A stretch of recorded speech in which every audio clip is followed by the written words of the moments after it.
When you first saw our investigation, what did you think? When this onion's peeled back, it's determined that this agreement on the toll bridge was a bad deal.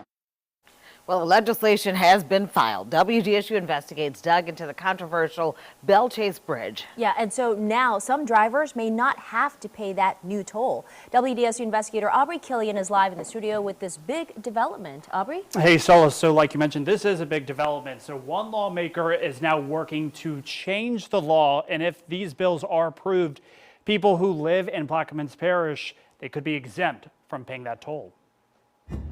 We greatly appreciate you bringing attention to this. State Rep Jacob Breaux says he always planned on filing legislation related to the Belle Chase Bridge. But now, the situation seems more urgent. But as that contract unravels and we find the details of that, people are upset with it. Tolls range from 25 cents for locals with smaller vehicles. Some drivers with the largest vehicles could be paying more than $8 to cross one way. According to a legislative audit, an estimated price tag for the bridge is about $170 million. According to the audit, the developer, Plenary Americas, could collect more than $748 million in tolls. That's over the next 30 years. DOTD referred us to Plenary spokesperson Abby Ginn last month. Do you feel people truly understand where their dollars are going? Where their dollars are going once they pay the toll? Yes, and how it's being used. By the private company? Yes. I don't know if that information has been shared. In the investigation that we did, what was the most surprising part of that interview that we did that you saw? The lack of finite, concrete answers, that was very frustrating for people when they saw that reporting. It's a public-private partnership. Yes, there is a private party to that, but at the same time, the public has a right to know how their monies are spent. Breaux notes that Plaquemines Parish brings in a lot of money.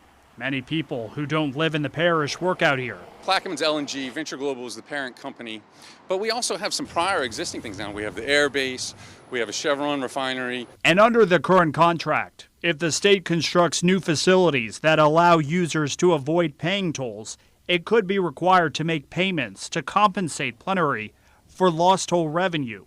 He wishes other options were explored. Peters Road bypass bridge should have been looked at. There's a bypass approach road that was completed in 2012, 2013. So that's 10 years ago, and it's literally a road to nowhere. While some drivers say they don't mind paying the tolls, and they hope that the bridge improves traffic out here, Breaux says he just hopes the legislation gets the support of other lawmakers. The toll bridge is replacing a tunnel and a drawbridge that was originally paid for entirely with local parish dollars. Your story helps getting the word out to this.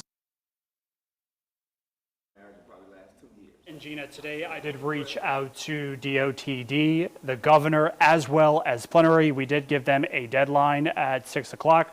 We are still waiting to hear back. Again, this would impact a lot of people, and the session, like we mentioned, it's about to start. Yeah, it's going to start on the 11th, I believe. So they'll be discussing it along with other lawmakers. That's right. Yeah. All right, Thanks. keep us posted, Aubrey. Thank you.